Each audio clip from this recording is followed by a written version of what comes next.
이교재 한국 시읽기 298번은 박주택 시인의 목련입니다.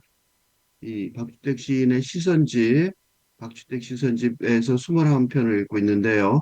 제5시집 시간의 동공에 수록된 시입니다. 그래서 처음부터 쭉 한번 읽겠습니다.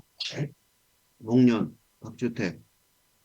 어둠을 밀어내려고 전생애로 쓰는 유서처럼 목련은 깨어있는 별빛 아래서 마음을 털어놓는다.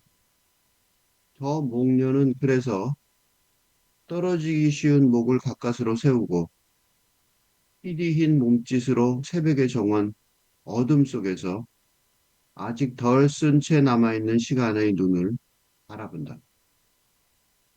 그 눈으로부터 헤쳐나오는 꽃잎들이 겨울의 폭소를 견딘 것이라면 더욱더 잔인한 편지가 될 것이니 개봉도 하기 전 너의 편지는 뚝뚝 혀들러 흥건하리라. 말이 광야를 건너고 또한 바막의 모래를 헤치며 마음의 우울로부터 용서를 구할 때 너는 어두운 하늘을 바라보며 말똥거리다. 힘이 뚝 떨어지고 나면 맹인견처럼 이장하고도 비껴간 너의 그늘 아래에서 복부를 찌르는 자취와 앞으로 쓰여질 유서를 펼쳐 네가 마지막으로 뱉어낸 말을 옮겨 적는다. 요 마지막 요거 때문에 이 시가 겨우 성립을 하는 거죠. 그러니까 목련 네가 마지막으로 뱉어낸 말들을 목련 네가 마지막으로 뱉어낸 말을 내가 즉 페르소나가 옮겨 적는다. 이런 행위가 이 시의 쓰기 어떤 것입니다. 그지? 응? 그렇게 말할 수 있죠. 그래서 이 시가 어떤 시인지 요 마지막에 이르러서야 이제 이 전부의 시가 이해가 됩니다. 그래서 마지막 부분 먼저 읽었습니다. 이 목련이라는 목련을 왜 쓰느냐? 근데 보세요. 문제는 이런 이런 마지막 행의 시인 또는 시인의 선언이 선언이 성립하려면 무슨 일이 벌어져야 돼요? 하려면 목련을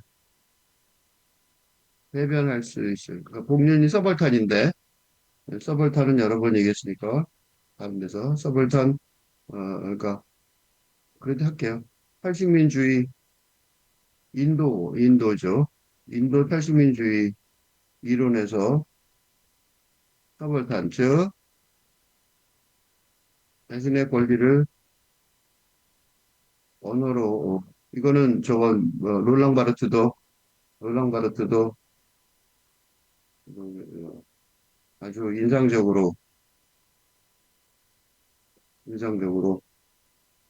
프랑스의 사례를 어, 어, 말해준 바 있는데 준 바 있으며 바로 그런 롤랑 바르트의 음, 담론에 힘입어서 어, 말하자면 확립된 이론으로도 추정되는 프랑스의 사례는 뭐냐면 재판에 갔는데 이것도 이 영상을 할게요. 프랑스의 사례는 그건 음, 음, 그 미주의 살인 사건의 피의자로 시골 농부 그 피의자가 캠핑을 하던 음, 장소의 주인이었던 시골 농부가 재판 과정에서 법률적 용어죠. 난해한 법률적 용어를 전혀 이해하지 못했음에도 불구하고 그런 정관의 사정을 옛날이니까 예전에는 그러니까 국선 변호인, 응? 국선 변호인 제도가 없던 예전이기에 그런 정관의 사정을 당하면서 판결을 받은 음, 사례를 자세히 이 묘사 아, 짧은 글에서 아주 짧은 글에서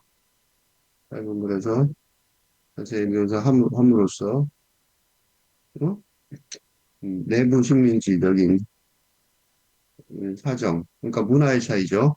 문화의 문화 수준의 차이가 내부 식민지적인 상황을 초래한다는 점을 어, 아주 충격적으로 보여주었는데, 그러니까 이제 지금도 마찬가지죠. 지금도 뭐 무슨 갈등이 있을 때 이거는 지금도 그렇죠. 지금도 현재도 뭐 층간소음이나 갖가지 갖가지 갈등 상황에서 어?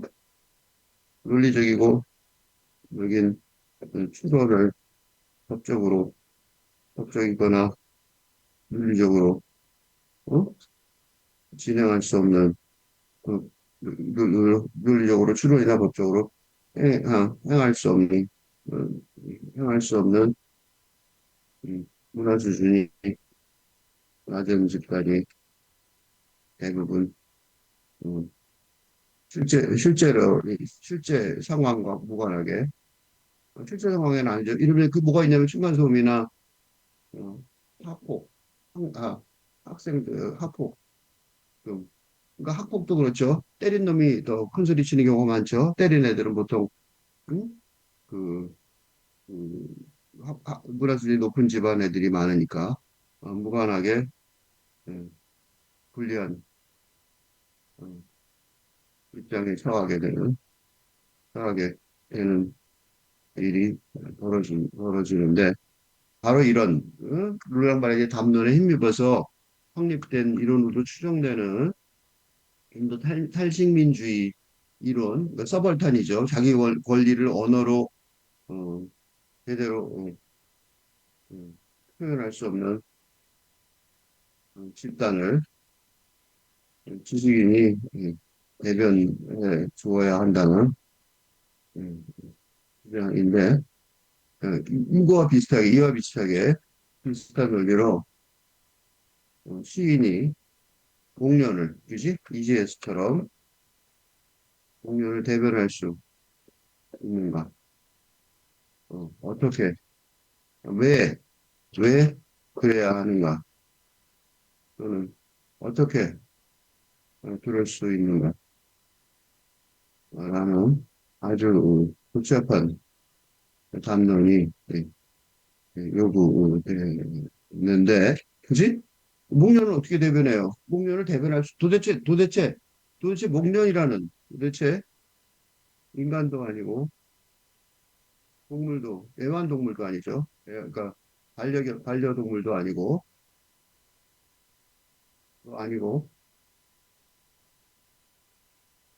고래나 조룡룡처럼 음, 사람들에게 호감을 사는 음, 존재도 아닌, 그러니까, 어, 공동체 속에서, 어? 결론의 행위를, 행위의, 행위를 지지받지도 못할지 모를, 이거 왜 걔를 대변하는 거야? 도대체, 그런 목련을 대변할 수 있는가? 그 자체가 무슨 문제죠? 그렇죠? 또 왜 목련을 대변하려고 그러는 거야? 왜 그래야 하는 거야? 또는 어떻게 그럴 수 있어? 만약 한다면, 식물인데, 그지? 대상은 식물인데, 식물과의 대화가 도대체 가능한가? 라는 질문도.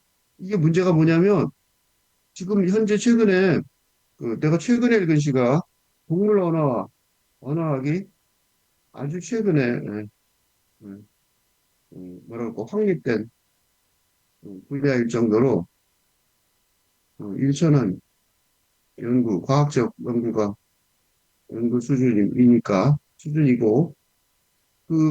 동물 언어학이라는 것이 일본 학자가 음, 그러면 텃새의 이 언어 활동을 입증한 게 가장 최근의 음, 업적일 정도로 일천한데, 과학적 어, 어, 수준이 일천한데, 식물과의 대화가 도대체 가능한가? 그렇죠. 이게 말도 안 되는 거예요. 그 말도 안 되는 목표를 세운 거야.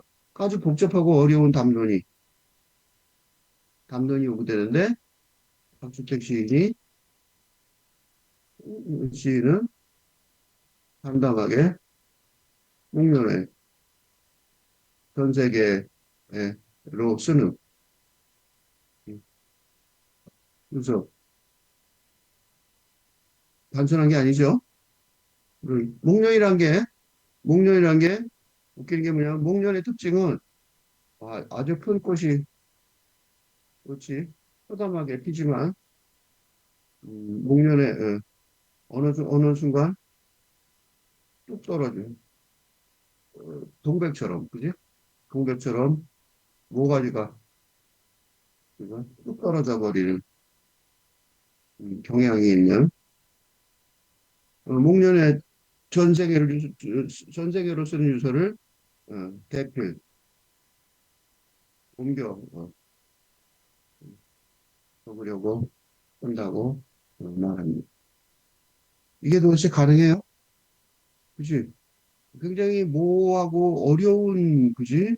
복잡하고 어려운 과업을 스스로 떠맡은 거예요.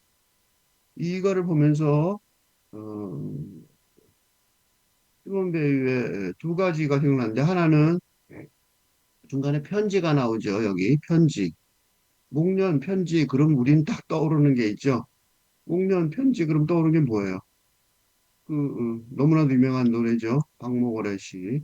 박목월의 작시. 김순애 작곡. 김순애가 우리나라 최초의 여성 작곡가라고 그러죠.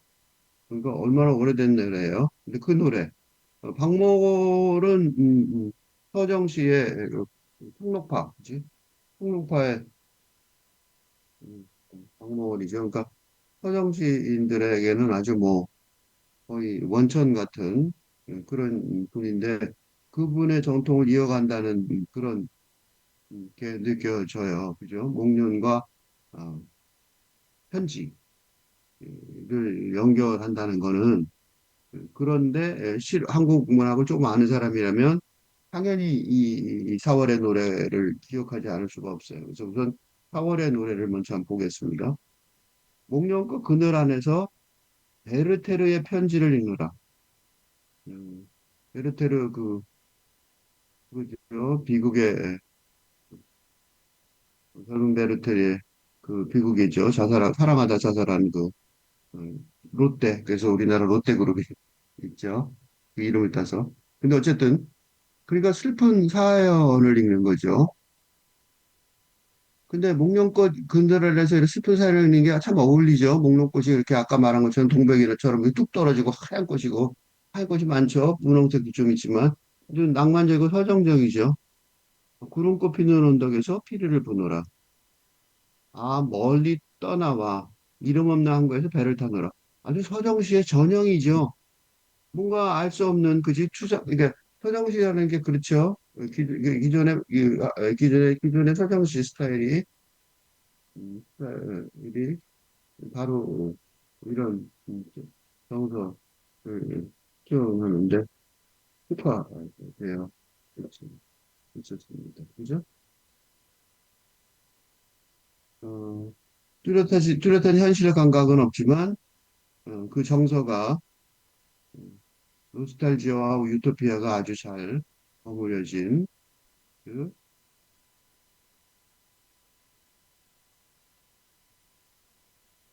현대 이념의 핵심 두 축인 오스칼 지오와 강수죠.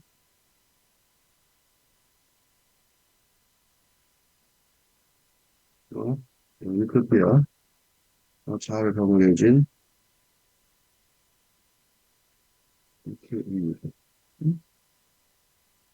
옥류권 그늘 안에서 긴 사연의 편지를 쓰느라 클로버 피는 언덕에서 휘파람 부느라 멀리 떠나와 깊은 산골에서 나무에서 너를 보느라 그 후렴이 돌아온 사월은 생명의 등불을 밝혀둔다.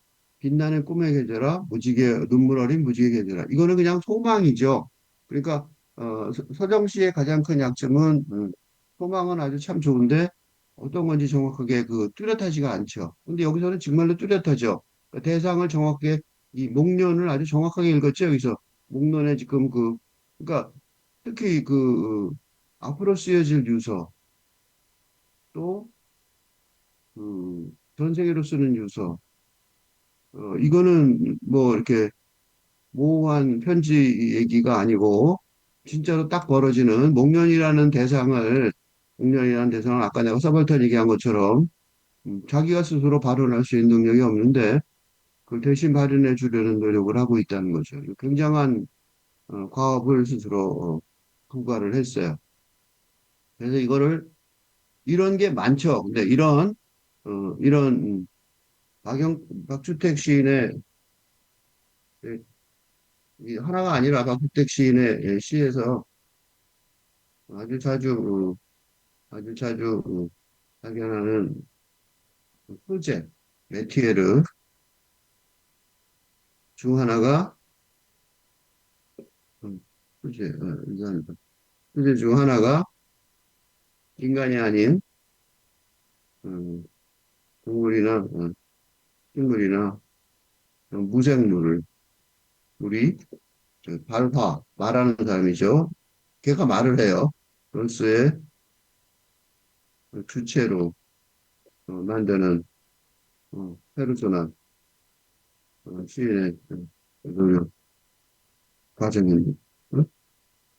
이뿐만 아니에요. 그러니까 여기서는 이 시에서는 목련이겠지만 이지만 다른 시에서도 아주 많이 만날 수 있는 말하자면 작업입니다.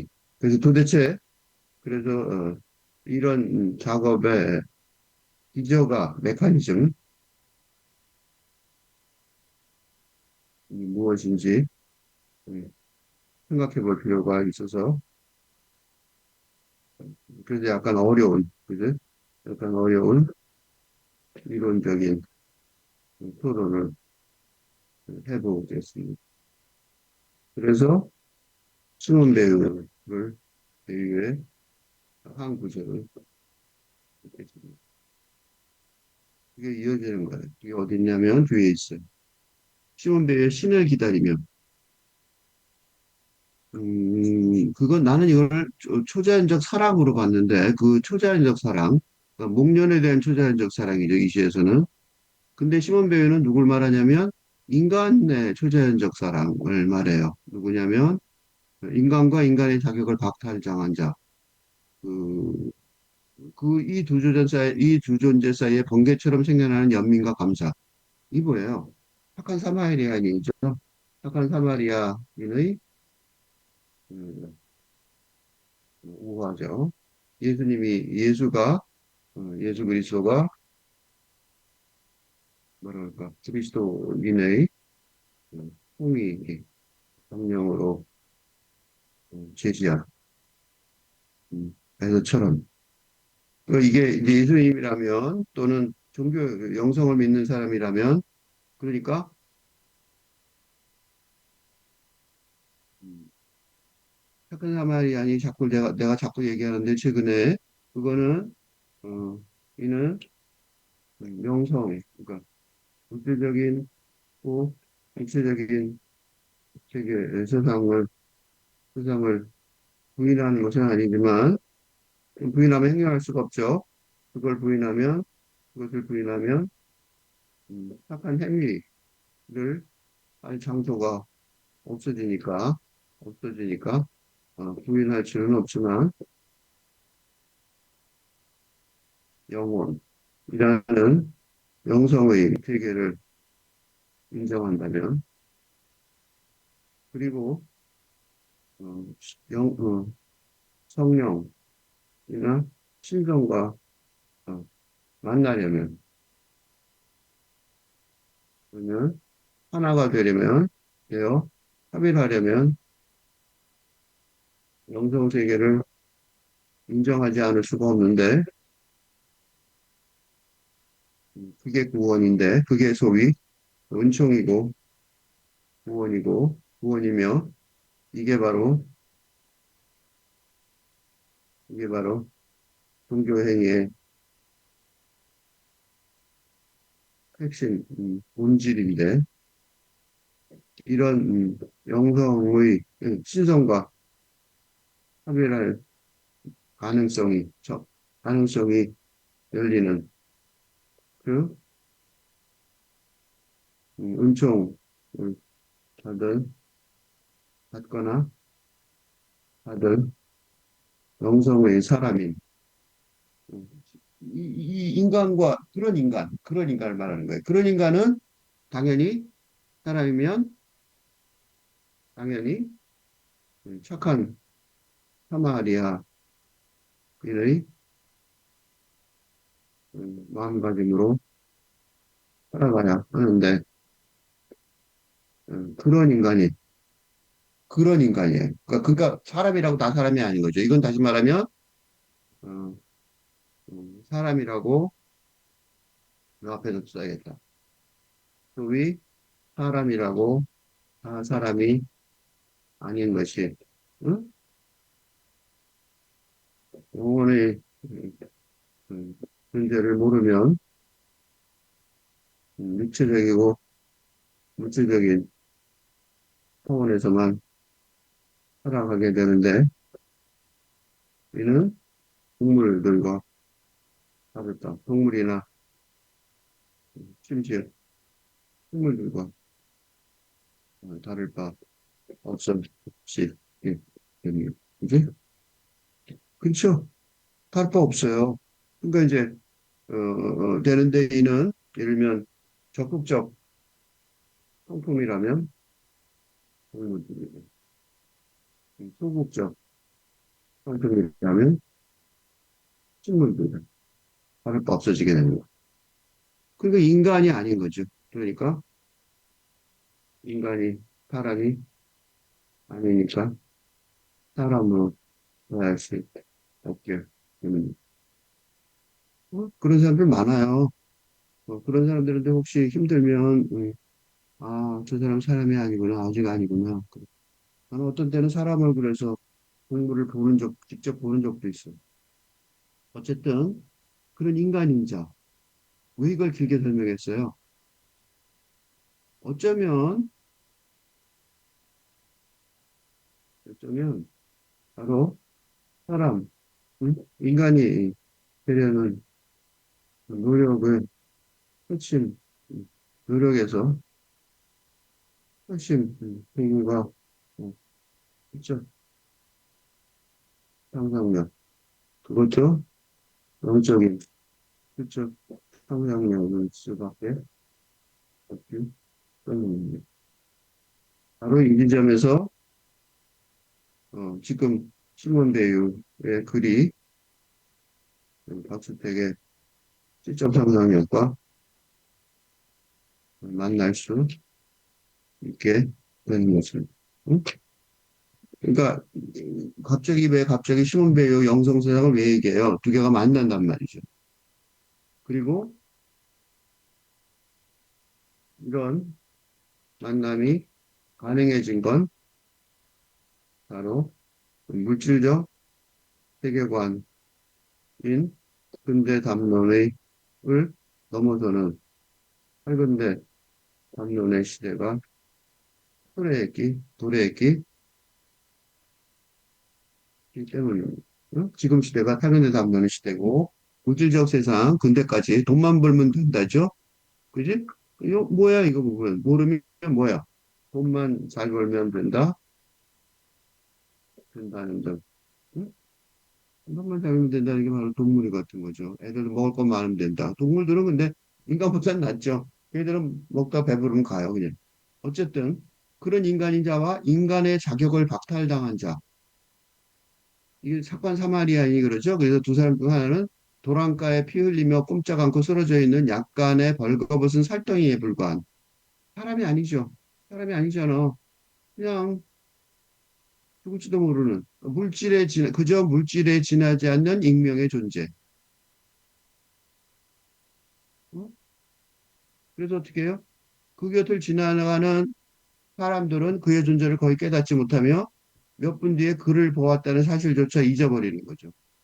그런데 한 사람이 멈추어 서서 그러니까 이 사람들은 사람이 아니었죠. 그를 지나가는 겉모습으로는 사람이었지만 내면으로는 동물적 욕망에만 사로잡혀 그 사람들은 뭐 안 보이는 거예요. 사람이라면 봐야 되는데 사람이 아니니까 안 보인다는 거죠. 근데 한 사람이 멈춰서서 이 한 사람, 이 한 사람인 인간인자죠. 이게 인간인자예요.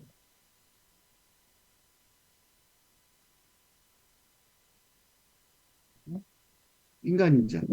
인간인자. 이 사람이 멈추어 서서 그에게 주목하는 거죠. 이어지는 행동은 바로 이 주목. 그러니까 이어지는 행동, 요거 되게 중요한 말이에요. 요게 중요한 거예요.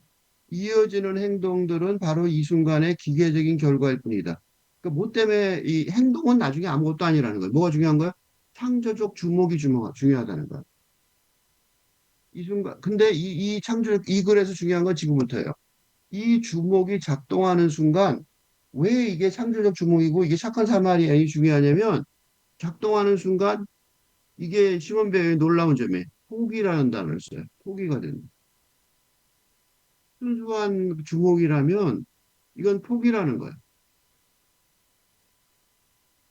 무슨 소리냐면, 주의를 기울이는 이 사람은, 이 인간이죠. 제대로 된 인간이에요. 이 인간은 에너지를 사용하는 데 집중함으로써 어떤 감퇴를, 뭐가 줄어드는 거예요? 감퇴. 요거예요. 기세나 체력이 줄어들고 약해지는 거예요. 감퇴. 어? 체력이나 기세가 줄어들고 약해지게 만드는 거예요. 뭐가 아니라 이 에너지는 그의 힘을 확장시키는 게 아니라 확장하는 게 아니에요. 그가 아닌 그 자신과 무관한 한 사람이 존재하도록 할 뿐이다. 무슨 소리냐면 이, 이 창조적 주목을 하는 진짜 사람의 특징은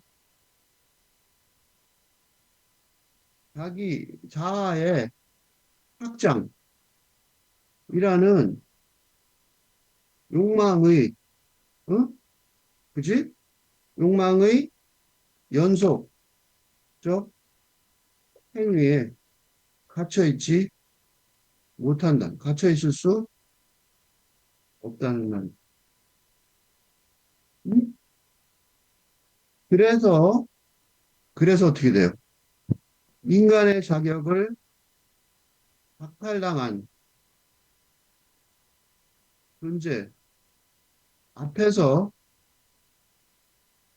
다른 관습적인 주목이에요. 관습적인 주목. 그러니까 다른 사람들과 다를 바 없이 세상을 바라보는 관점이 아니라 그런 관점에서 그런 근대적인 시대까지 지속되던 관점에서 벗어나서 창조적으로, 시적으로, 새롭게, 즉, 영적으로 새롭게 세상을 바라보는 관점을 갖게, 갖고 있어서 그지?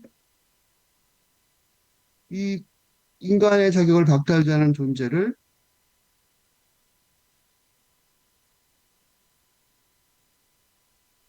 주목하지 않을 수가 없는데,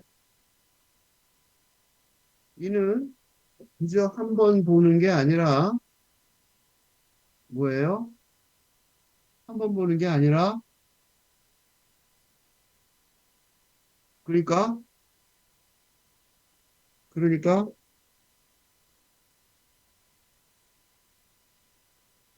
반려동물을 보통 사랑하듯 변덕으로 즐겁게 바라보는 게 아니라, 어, 예를 들어, 어, 그 아이들을 이런 식으로 바라보는 부모가 많은데, 그래서 어, 유아, 영어 유치원에 보내면서 즐거워하는데, 진짜 사랑한다면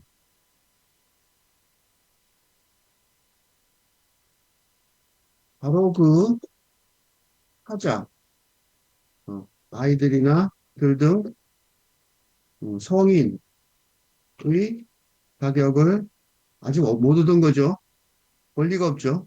어, 사회적인 권리를 행사할 수 있는 성인의 자격을 박탈당한 존재에 정말로 주목하게 됩니다. 그러므로 귀이은 있죠. 이어진 행동들.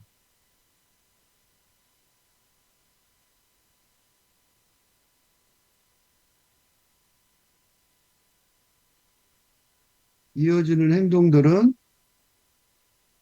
기계적 결과일 뿐이다. 이게 무슨 소리냐면, 라는 말은 그런 사람이 어떤 행동을 할 것인지, 행위를 할 것인지, 어, 생각할 필요도 없다는 것입니다. 그러니까 스스로 나는 제대로 된 인간인지 궁금하다면 창조적인 주목만 했는데 자연스럽게 저절로 아주 적절한 행동을 기계적으로 이어가는 결과가 된다면 확인할 수 있습니다. 요컨대 이는 굉장히 중요한 게 이는 상상으로만, 즉 호의적으로만, 어, 변명으로만 인간인 듯 사진하는 사람들. 이런 부류가 더 나쁜데,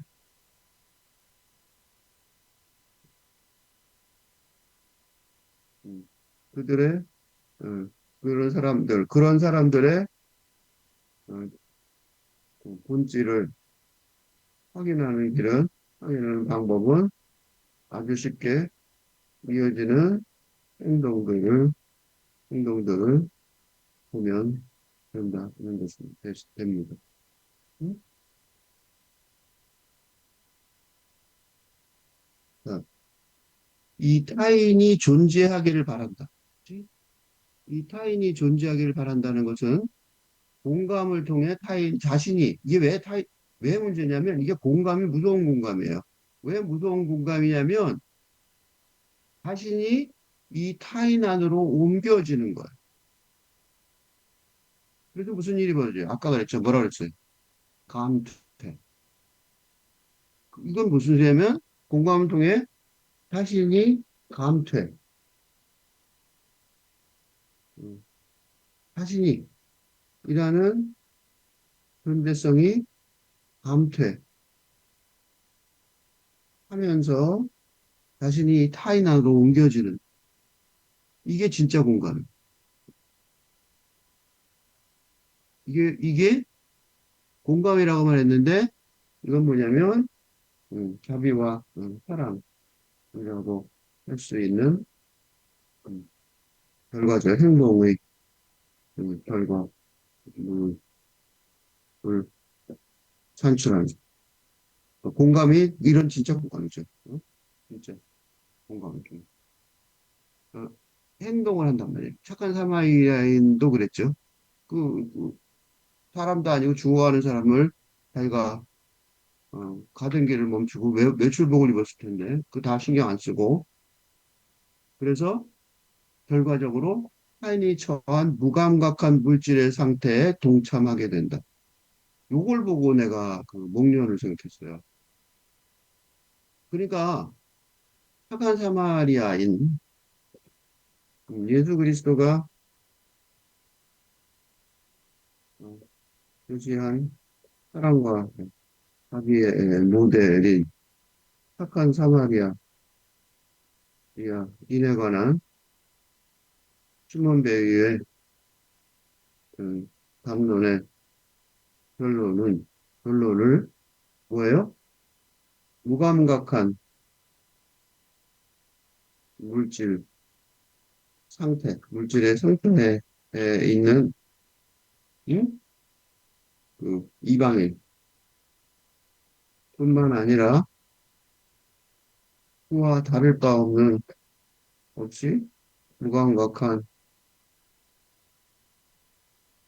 물질의 상태로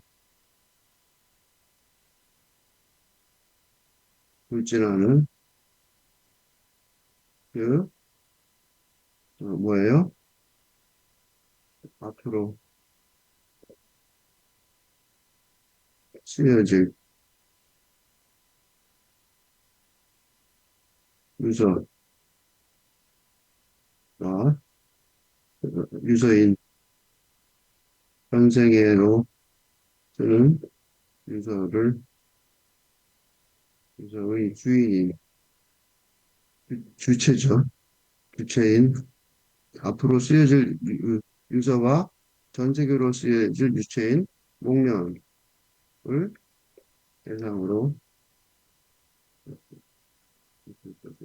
하고 있다고 하고 있다고 여겨지기 때문에 중요했던 것이 합니다. 그죠? 그러니까 박주택이 말하는 게 바로 이런 그 착한 사마리아인의 그런 상태, 사랑과 자비를 음, 무생물인 무생물인 그 목련에게까지 반영이 된다고 보는 거죠.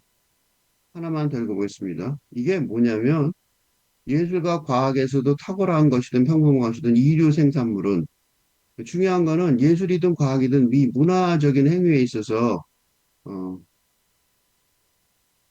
문화적인 또 문명적인 행위인 어, 문화적이고 문명적인 행위인 예술과 과학에서도 탁월한 것이든 평범한 것이든 뭐에 상관없다는 거예요. 그것보다 중요한 거는 이류 생산물.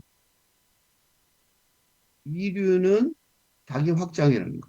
이류는. 응? 근데 인류는 뭐다? 인류는 자기 폭이라는 거죠. 이거 되게 정확한 것 같아요. 그러니까 쉽게 말하면 그래요. 어떤 작품이 그게 미술이든 미술이나 이든 문학이든 작품이 자기 확장, 그러니까 근대 자아의 음, 확대인 자기 확장을 주장하는 게 그건 당연히 인류 생산물 자위죠, 자위. 당연히 자위, 자유행위 같은 인류 생산물일 뿐입니다. 그러니까 앞에 얘기는 어렵지만 앞에 얘기는 착한 사마리아인 얘기는 어렵지만 이게 쉬워요. 너무 당연한 거 아니에요? 어? 이게 착한 사마리아인 우화가 살근대 시대의 현실에 적용되는 방식입니다. 응? 그러므로 인류 생산물이 되려면 응? 그 우화의 사람처럼 자기 포기, 그죠? 자기 확대가 아니라 무슨 자기 포기예요? 육체적이고 물질적인 근대 물질적이고 이니까 근대적인 자기 포기가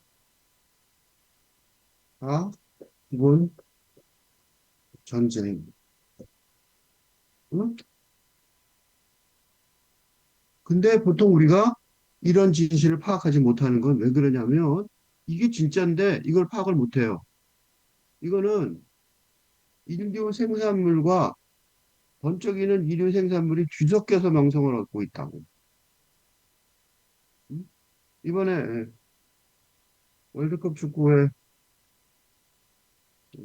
그래서 한국이 탈락하면서 음, 국민적으로 분노하게 된 일일단 보게 된 되었는데 어, 이렇게 들었어요. 왜 그러면 이런 참사가 있기 전에는 몰랐는가 하고 한탄할 수 있지만 사실은 뒤섞여 있어서 음, 뭐지? 구별하기 명성을 얻은 경우가 어, 대부분이기 때문입니다. 왜냐하면 명성을 얻으려면 지금 이 세상에서는 자기 홍보를 해야 알려지기 지경이기 때문입니다. 그러니까 자기 확장이 버릇이 된 확장의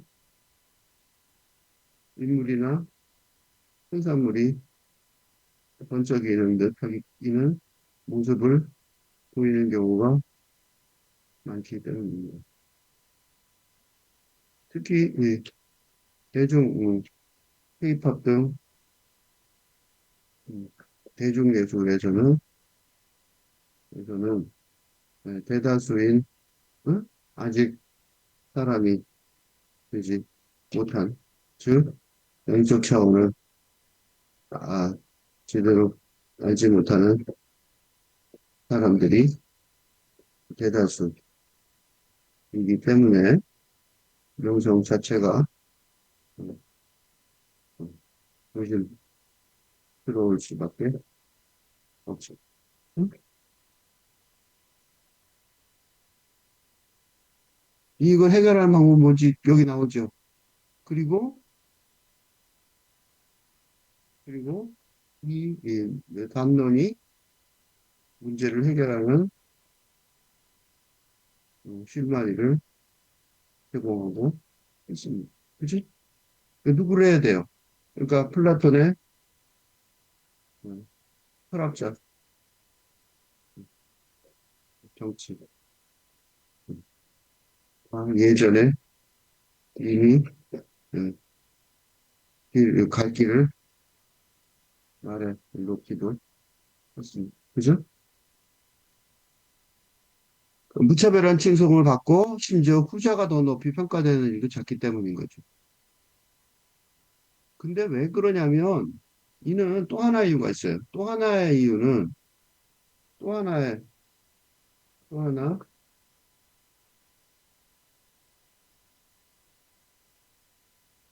자기 소비가 의 생산물이나 인물이 필요한 건 그한 이유는 이게 뒤에 있어요, 바로 그. 이게 더 어쩌면 맞는 건지도 모르겠어요. 이웃에 대한 사랑은 창조적 주의력으로 이루어지는 바. 창조적은 영적이고 시적이죠. 어, 영적이고 시적이기에 창조적 그러면 모호하죠. 근데 영적이고 시적이기에 창조적인 거예요. 그러니까 영적이고 시적이기에 창조적으로 이웃에 대한 사랑, 이게 착한 사마리아인이죠. 음, 착한 사마리아인의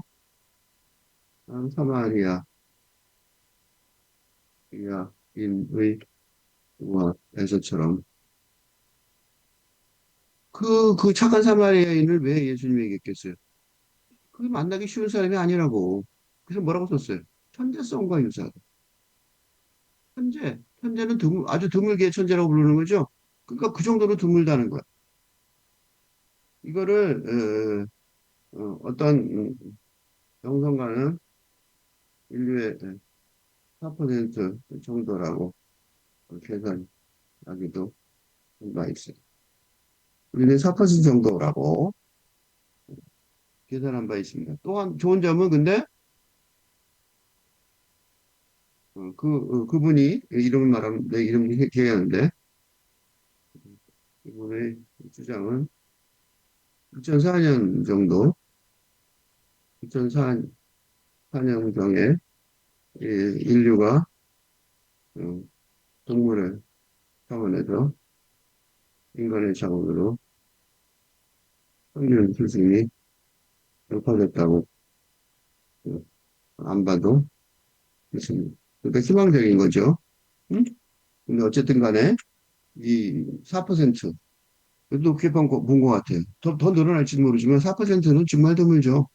100명 중에 4명이니까 아는 사람이 100명이면 4명 있다는 소리인데 아무리 골라도 아주 드물겠죠. 창조적 주의력이란 그리고 설명해 줬어요. 그거를. 이 창조적 주의 이건 예술적, 과학적, 예술적 그런 거죠. 과학적, 예술적. 과학하고 예술하고 따로 떨어져 있지 않아요. 과학적, 예술적 창조적 주의력이죠. 도덕적인 것만 아니에요. 과학적이고 예술적인. 앞에는 그 예수님 할 때는 도덕적이었지만, 뭐냐면, 존재하지 않는 것에 실제로 주의를 기울이는 거죠. 존재하지 않는 것에 주의를, 이게 무슨 소리냐면, 존재하지 않을 리는 없죠. 그지? 기존의, 어, 주인, 노예, 권력 관계에서, 그러니까 노예는 존재하지 않죠. 노예나, 어? 뭐야? 물건처럼. 아까 뭐라고 썼죠? 여기 아까. 무감각성 물질의 상태. 노예 등 무감각한 물질의 상태에 있어서 그 존재하지 않는 것이라고 말했지만 사실은 존재하지 않는 것이라 진짜 존재하지 않는 건 존재하지 않는 것이라고 말할 필요가 없어요. 그치? 이건 진짜로 존재하지 않는 게 아니라 이런 사람을 말하는 거야. 예를 들면 길가에 꼼짝 않고 누워있는 익명의 육신. 죽어가는 사람 건드리면 얼마나 힘들어요? 그게 뭐가 아니에요? 인간성이 존재하지 않는다고 생각하는 거예요. 그게는 현대 시대까지 권력 관계에서 주목할 때, 볼 때, 주목하는 것도 아니죠? 볼 때. 그러니까 사람이 아닌 거예요. 사람이 아닌 거예요. 이거 많아요. 인간한테는 안 그러지만 누구한테 그래요? 이런 잔인한 태도를 인간에게는 법적 처벌, 위협이 있으니까 공공연하게 그렇지만 하죠. 욕하죠. 저주하고. 그렇지만 많이는 못하죠. 꾸준하게 행위하지는 못하지만 반려동물에서부터 아이나 어? 소수 인종이나 그지? 소수 성애자 그에게, 어? 그치? 무감각하고, 무자비한 태도를 스스럼 없이 드러내는 경우가 최근에도 나왔죠? 어떤 애들이 배제고등학교 애들이 광주교사들한테 음, 심한 말을 했다고 그러죠. 그 사마리아 사람은 사마리아인 뒤에 나왔죠, 이름이. 멈춰서서 바라보며 이 부재하는 인간성에 주의를 기울인다. 부재하는 인간성, 인간성이 없다고 여기는 거기에 진짜 보는 거죠. 그리고 이어지는 행동들은 그것이 참된 주의력임을 증명해 준다. 진짜로 봤다는 거죠. 그러니까 나는 너를 본다가 중요한 게 아니에요. 나는 너를 진짜로 본다가 중요한 거죠. 그러니까 나는 너를 본다. 너를 본다. 너를 사랑한다. 라는 선언이 중요한 게 아닙니다. 응? 주인과의 권력관계에서 그런 말을 한다면 그건 착시 또 선언일 뿐입니다. 참된 주의력으로 얼핏 기재하는 듯 보이는 인간성. 이 대상이 목련이라면 존재성에 응? 부모, 아, 여야 본다고 사랑한다고 글자로 말할 수 있습니다. 응? 그러니까 본다고 말한다고 결정적으로 주의가 엄청나게 다르죠. 응? 엄청나게 다르다는 거죠. 성 바울로에 따르면 폴이죠. 세인트 폴. 이거는 성 바울로 말하는 거는 이제 그저 천주교에서 이렇게 말하더라. 번역을 기독교에서는 다르게 번역하고요. 믿음은 보이지 않는 것은 실상이다. 이거 굉장히 정확한 말이에요. 왜요? 이때 믿음은 뭐예요? 영적인 영적인 믿음이죠. 그러니까 누굴 믿는 거예요? 예수 그리스도를 비롯한 영성 세계에 대한 믿음. 그치? 믿는다는 것. 그러니까 내가 기독 개신교나 이런 사람들을 비판을 많이 하는데 뭘 얘기하는지 모르겠어요. 왜 물질성을 왜 얘기하는 거야? 보이지 않는 것들을 얘기해야지요. 보이지 않는 것들을 얘기하지 않는 종교는 다 사기라고 보여야죠. 그 주의력이 발해지는 순간 믿음은 사랑만큼의 현장. 사랑은 믿을 수가 있는 게 사랑이죠. 그래서 이거를 보고 다시 돌아가서 보면 이제 이걸 보고 나서 명령을 보면 좀 다릅니다. 전세로 목련이 쓰는 유서를 읽었다고 말하는 거는 어찌되게 그걸 다 읽었다는 소리가 아니라 어, 아까 본 이 무생물의 요 어디 갔어? 어떻게 그, 그, 음, 멋있는 용어 하나 있어서 내가 쓰려고 했는데 어, 안 보여서 그냥 갈게. 무생물이죠. 아니, 찾아는 무죠, 물. 아, 괜찮아요. 그냥 갈게. 그러니까 이 전세로 쓰는 유서라고 말하는 게 처음에 볼 때는 되게 무슨 누가 전생으로 쓰는 거야? 그리고 주어가 목련이에요. 어? 이게 박주택 씨의 시의 기본 특징 중에 하나가 또 하나인 일반론이 음, 먼저 제시되는 영역법 발표 담론의 전개입니다. 그죠? 그러니까 결론부터 먼저 말하죠. 그러니까 일반론인 결론이. 결론이 먼저 제시되는 게 박주택 씨의 특징이에요. 요 1, 2현은 1, 2행은 바로 이 결론이에요. 그러니까 목련은 하고 말했어요. 왜 그러냐면 요 밑에 보세요. 저목련 그랬죠. 저목련. 저목련은 목련하고 다르죠. 저목련은 저목련. 그죠?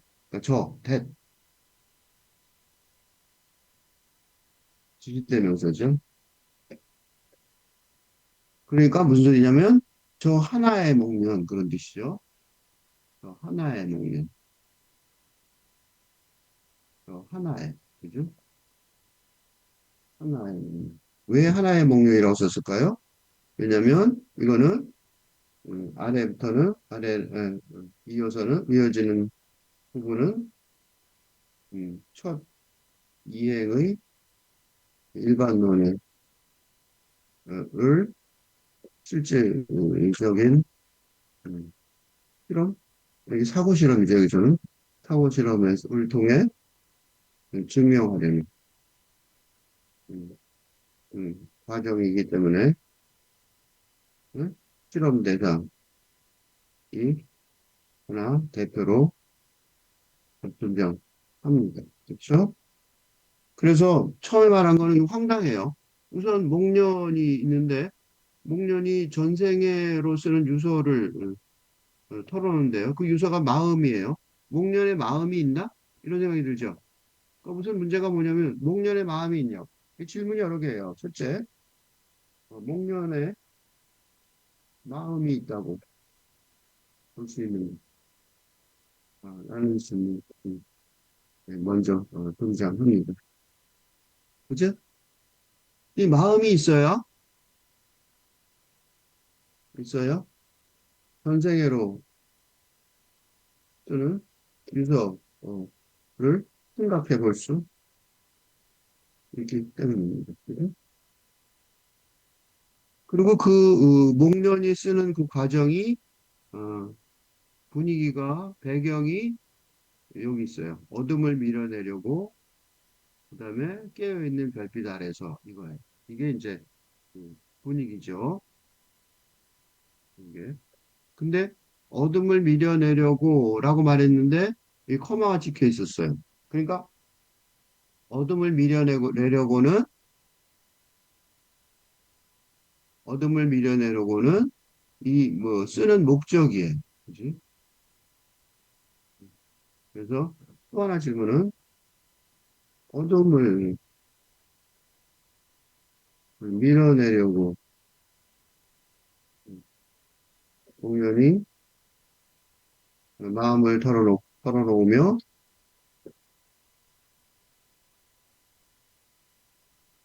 어?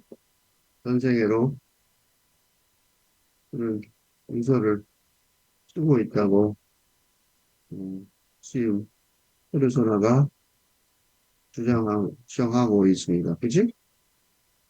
그러므로 두 번째 질문은 말하자면 페르소나 시인과 목련이 힘을 합쳐서 밀어내려는 어둠은 어둠이 무엇인지 질문하지 않을 수 지금 무엇인지 그치? 이 두 개가 문제죠. 어? 어? 하나는 목련이라는 게 마음이 있냐. 또 하나는 어둠을 밀어내려고 쓴다니까. 그러면 그 어둠이 뭐냐 이거야. 그래서 그거에 대해서 그 두 질문을 마음속에 넣고 마음속에 넣고 이 시를 읽어 나가기 시작하겠습니다.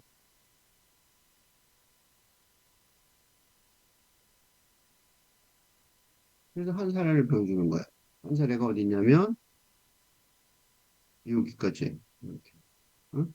요거는 앞에 다음 3행은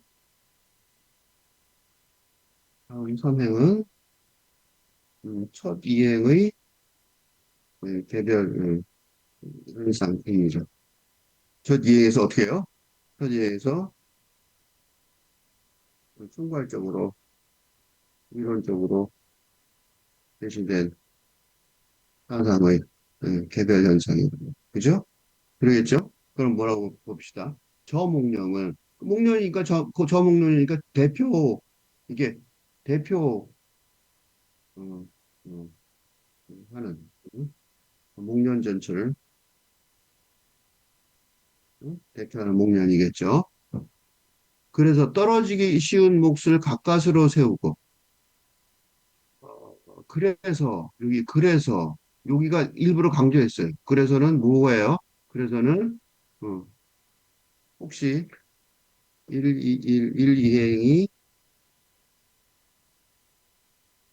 일반론이라는 사실을 어, 파악하지 못한 독자를 위해 강조하건대 이런 뜻이에요. 응? 그래서로 쓰는 거예요. 응? 왜냐? 지금 내가 말하는 거는 그냥 말하는 게 아니에요. 그래서 뭐냐면 앞에 이런 얘기 했죠? 그래서 그 걔가 그러는 거예요. 이런 거죠. 그지? 그래, 그 걔가 왜 그러냐면 목련이 그래서 떨어지기 쉬운 목을 가까스로 세우고 이게 목련의 특징이라고 여러 번 얘기했죠. 동백처럼 동백은 빨간색이죠. 빨간 동백. 대부분 빨갛죠. 아닌 것도 있더라고. 하얀 목련도 어? 느닷없이 목이 뚝 부러지며 어, 떨어지는 떨어집니다. 그죠? 더 웃기는 거는 우리가 잠을 자서 그렇죠. 그래서 대부분 이런 이런 이런 광경을 대부분 잠에서 깨어난 아침에 확인하게 되는 게 보통 우리 인간사입니다. 그죠? 우리가 다 그러죠? 아침에 딱 갔는데 어저께 꽃이 탁 펴 있고 멋있었어요. 그런데 아침에 갔는데 바닥에 하얀 게 도로록 떨어져 있다. 응? 그래서 이 떨어지기 쉬운 몫을 가까스로 세우고 그렇게 말했어요. 그리고 희미한 몸짓으로. 요거는 목련의 입장이죠. 근데 떨어지기 쉬운 몫을 가까스로 세우고라고 말했지만 이 뒷부분은 이 뒷부분 이행은 목련의 예, 관점에서 보는 대필, 이 대신 써준 거죠. 뭐라고 말했냐면, 희리 흰 몸짓으로, 하얀 거니까 희리 흰 몸짓 맞죠? 새벽의 정원, 어둠 속에서. 되게 중요한 게 어둠이 참 중요한 거죠. 그래서 어둠 속에서 그랬어요. 새벽의 정원, 어둠 속에서 아직 덜 쓴 채 남아있는 시간의 눈을 바라본다. 하고 싶은 얘기가 이거예요. 아직 덜 쓴 채 남아있는 시간의 눈. 박주택 씨의 하나의 특징 중에 하나가 박주택 시 세계가 의 대표적인 특징이 오형이업과의 대담에서 스스로 설명했던 음? 공간 중심 근대 반면에 공간 중심적 사고를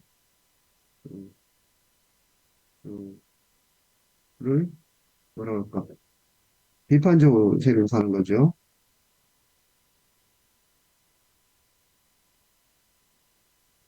비판적으로 보면서 시간 중심적 사고를 시적 상상력으로 어? 뭐라 그럴까 탐구해 나가려 한다고 말했습니다. 나가려 한다고 합니다. 어? 그걸 탐구해 나가죠. 그러니까 이 그 이 그러니까 박주택이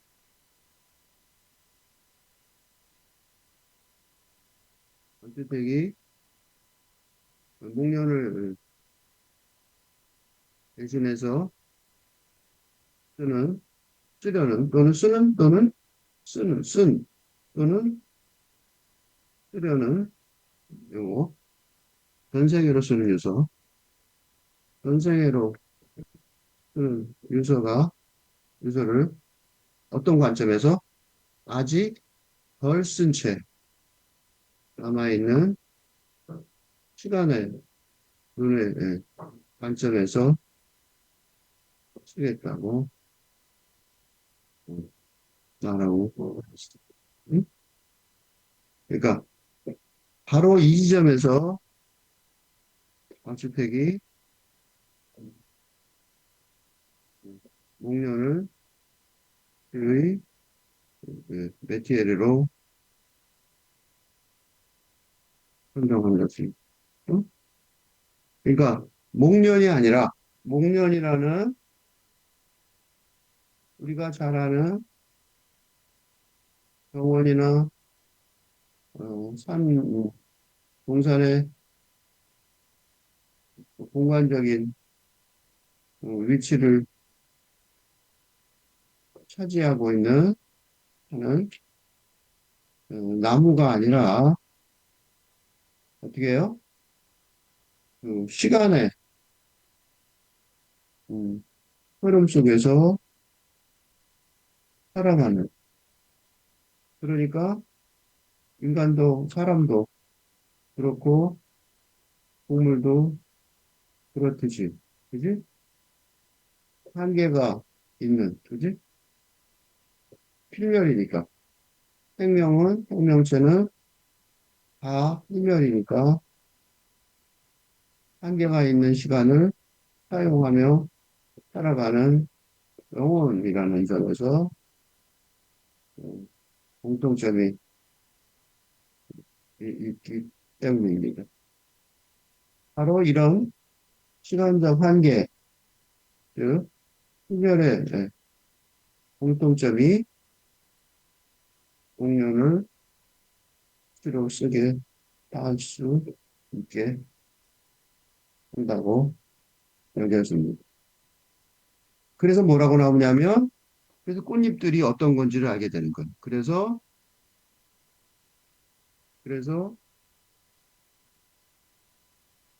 어, 이런 시간의 흐름에 갇힌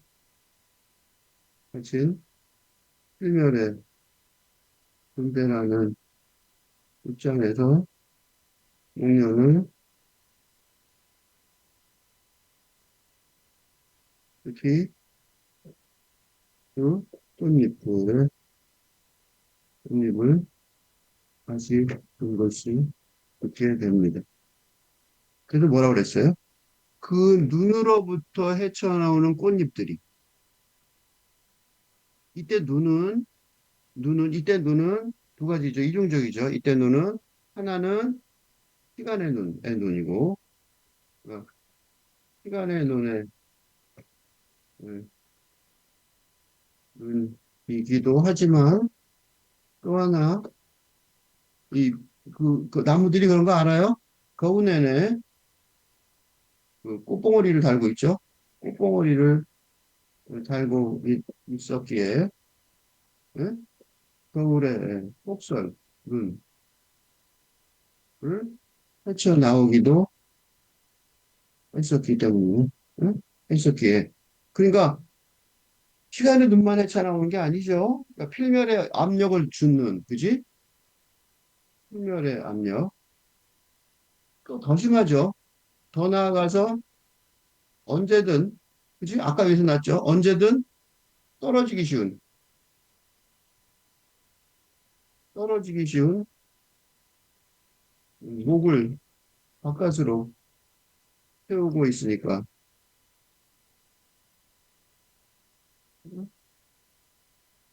어쩌면 인간보다 더 어? 사람보다 더 아슬아슬하게 존재하는 그래서 그러니까 그 눈으로부터 헤쳐나오느라고 말이 되는 거야. 어? 시간의 눈이 있는 거예요. 너 지금 똑 떨어질래? 안 떨어질래? 이렇게 되는 거죠. 그런 압력을 계속 느끼는 거예요. 그래서 그 눈으로부터 헤쳐나오는 이라고 말했는데 그때 눈은 우선 시간의 눈이었어요. 그런데 사실은 그 눈은 시간의 눈이뿐만 아니라 경운에는 달려 있었으니까 폭설이겠죠. 그래서 폭설도 견뎠단 말이죠. 견딘 것이라면 그 당연히 견딘 거죠. 더욱더 잔인한 편지가 될 것이니. 아까 내가 그 박목월의 시를 읽었죠. 근데 박목월의 시 보세요. 너무나도 다정하고 좋죠. 아름답고 좋단 말이죠. 그죠? 공룡과 그늘 안에서 베르테의 편지를 읽나. 물론 베르테의 편지를 읽는 이유가 뭐예요? 거기서 떨어지는, 그지? 아슬아슬하게 달려있거나 허무하게 쭉 떨어지는 묵념도. 그것이 베르테르의 깊은 사랑의 사연과 아주 잘 어울리는데, 예? 그죠? 근데 그럼에도 불구하고 비극은 없었어요. 그지? 그럼에도 불구하고, 롯데백화점, 아직도 서 있는 샤롯데, 여성이지, 상처럼, 그지? 비극이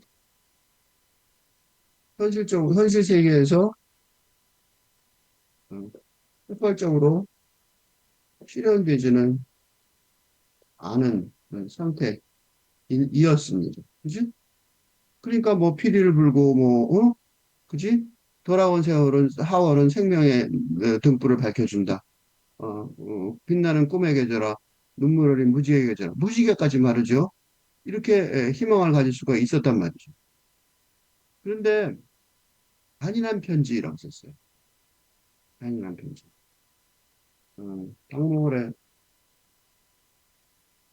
목련의 목련이 뭐랄까 달콤 쌉쌀하니 이제 쌉쌀한.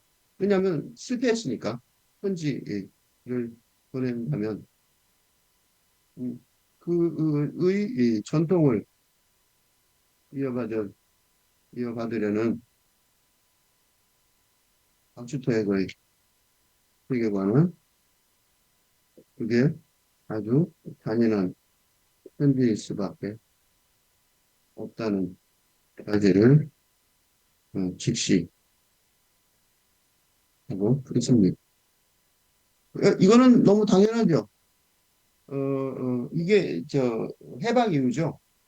해방 직후 어, 헤어진 헤어진 후에 그 총독파의 분위기는 어, 아주 가난한 국가였지만 그래도 지금 뒤돌아볼 때 어?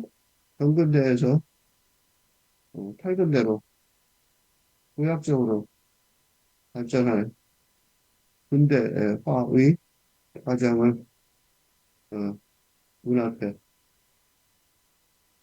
두고 있었습니다. 그러므로 근대적인 낭만적 사랑의 힘을 당연히 믿을 수 있었습니다. 그러나 이제 근대의 거대서가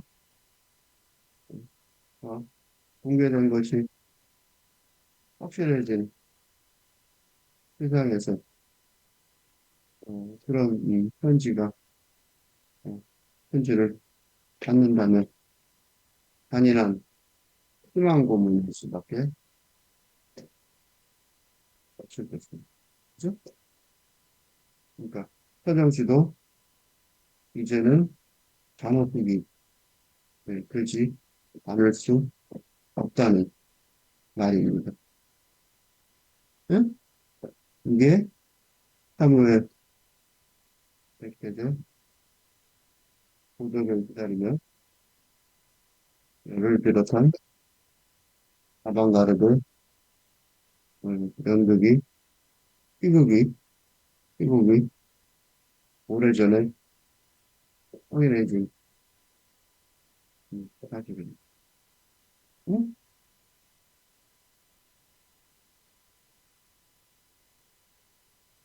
그래서 잔인한 편지라고 했어요. 그러니까 잔인한 편지가 될 것이니, 그죠? 그 다음 또 여기서부터 여기까지. 이걸 보면, 음, 개봉도 하기 전에 너희 편지는 뚝뚝 혀들러 흥건하리라. 아, 당연히 그렇겠죠. 말이 광야를 건너고 또한 사막을 헤치며 마음이 우울로부터 용서를 구할 때 너는 우울한 어두운 하늘을 바라보면 말똥거리다. 힘이 떨어지고 나면, 힘이 뚝 떨어지고 나면 떨어지는 거죠. 여기까지가, 여기까지가, 여기까지가 뭐예요? 목련의 전생애로 쓰는 유서. 여기까지. 여기. 응? 목련의 전생애로 쓰는 유서의, 요 다음은 뭐냐면, 맹인견처럼부터는 누구예요? 맹인견처럼은 누구냐면, 맹인견이 누구예요? 시인이지 뭐. 그러니까 여기까지가 유서예요. 여기까지. 이건 시인이에요. 시인이 왜 맹인견이에요? 시인은 맹인견. 보면서 깜짝 놀랐어요. 멋있는 비유 같아요. 이런 게 박수택 시를 읽는 재미예요. 맹인견, 맹인견은 어떻게 해요? 맹인을 맹인의 갈 방향을 유도하는 유도하지만 맹인견은 유도하지만 정작 그 길을 찾아가서 더듬거리며 가야 할, 즉 행위를 해야 할 어, 사람은 그건 맹인 그 자신입니다. 그렇겠죠? 그러니까 박주택이 어? 박주택이 자신을 맹인견으로 견으로 직유한 이유는 바로 바로 그런 이유죠. 그러니까 목련의 삶과 죽음을 다 살아줄 수는 대신 살아줄 수는 없기 때문입니다. 응? 단지 이해할 수 없고 어, 완전히 이해할 수는 없죠.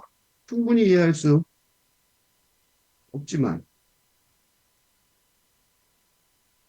그래서 너의 그늘이 이상하고도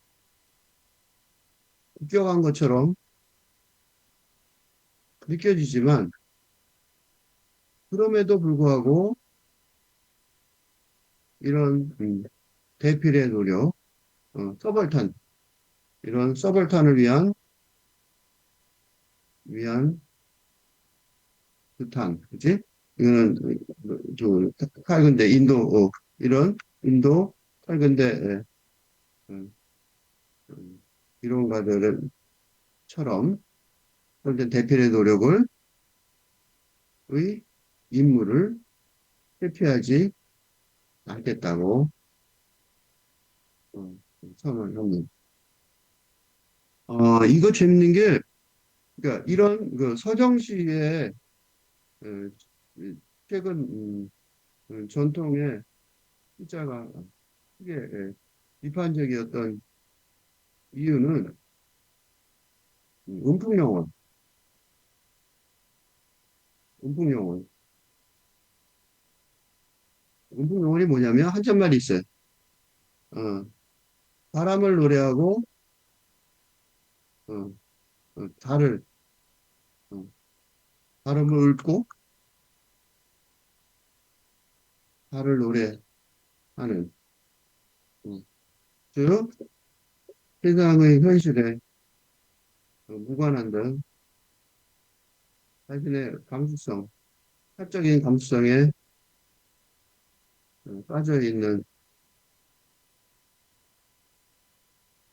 태도에 즉 자위하는 듯한 만족감의 기록에 불만족이었기 때문입니다. 그래서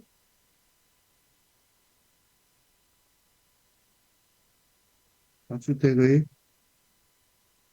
이런 노력이 귀하다고 판단합니다. 응? 그래서 복부를 찌르는 자취, 앞으로 쓰여질 유서, 복부를 찌르는 자취. 정확히는 모르지만 복부를 찌르죠. 누구의 복부? 나의 복부를 찌르는 거죠. 뭔가 나를 자극해요. 앞으로 쓰여질 유서. 목련이 쓰겠죠. 그 유서를 내가 마지막 뱉어낸 말을 적으려고 하는 거라. 목련의 전생에는 어떻게 됐냐? 개봉하기도 전에 너의 편지는 뚝뚝 혀들러 온 건 아니에요. 아주 비극적일 거라고요.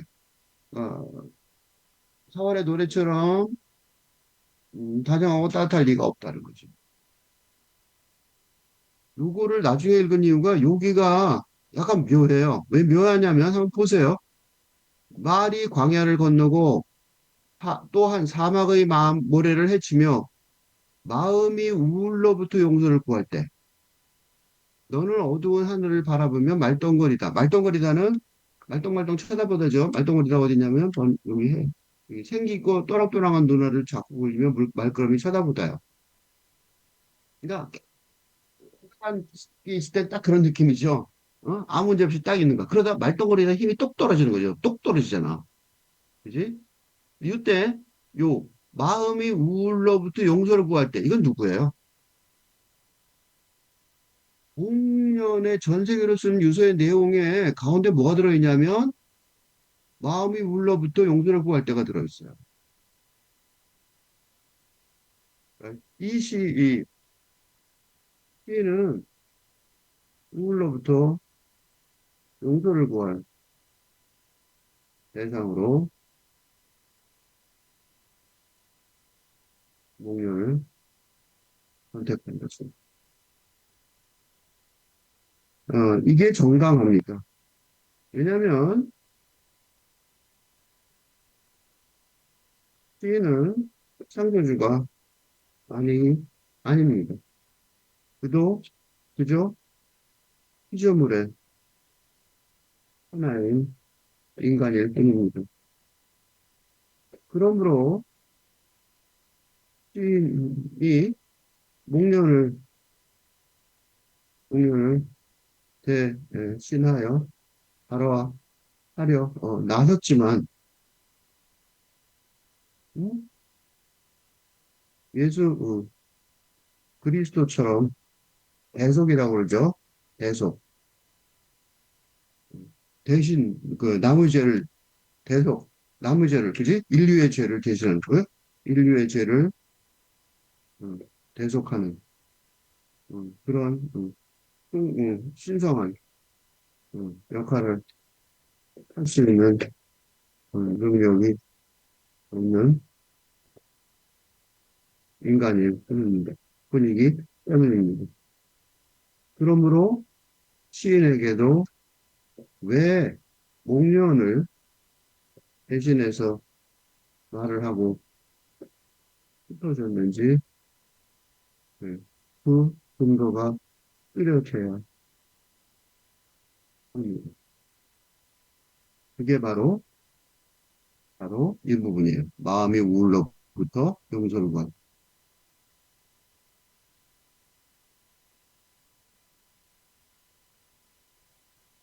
구하라고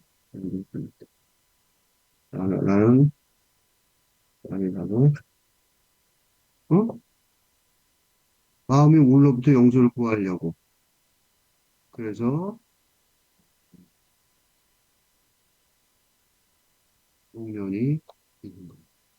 그러니까 너는 그래서 어두운 하늘을 떨랑떨랑한 눈으로 바라보다가 뭐 운명에 따라 똑 떨어지겠죠? 그런데 그 앞에 것 그러니까 개봉하기도 전에 너의 편지는 뚝뚝 혀들러 흥건하리라. 비극적인 편지가 된다는 사실을 말해놓고 그 다음에 말이 광야를 건너고 또한 모래를 헤치며 요 부분이요. 요 부분이 이 시에서 제일 하이라이트 같아 보이는데 말이 광야를 건너고 또한 모래를 헤치며 라는 구문에서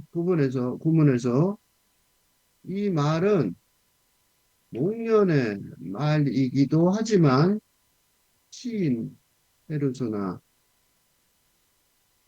말이기도 하다고 여겨집니다. 바로 이 부분이 이 시를 살리고 있다고 여겨집니다. 그지? 목련의 말과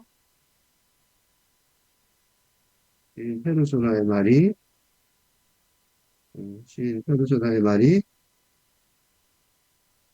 누구 것인지 알 수 없게 혼재되어 있는 상태입니다.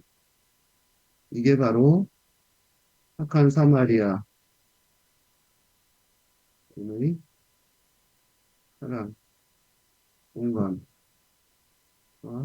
사랑을 에서 나온 결과물입니다. 그죠? 누가 누구지 모르게 되는 거죠. 음,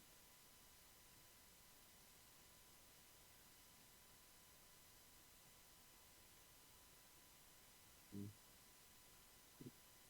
처음부터까지 한번 다시 읽겠습니다. 쭉. 목련, 박주택.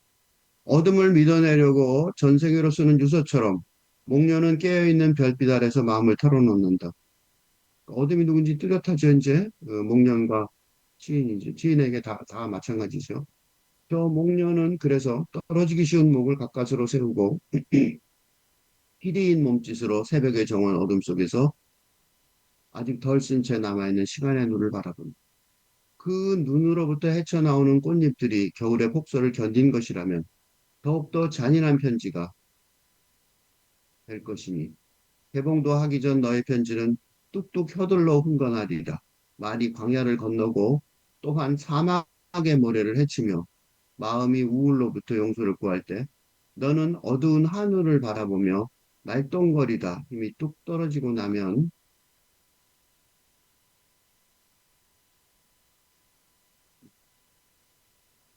맹인견처럼 이상하고도 비껴간 너의 그늘 아래에서 복부를 찌르는 자취와 앞으로 쓰여질 유서를 펼쳐 네가 마지막으로 뱉어낸 말을 옮겨줍니다.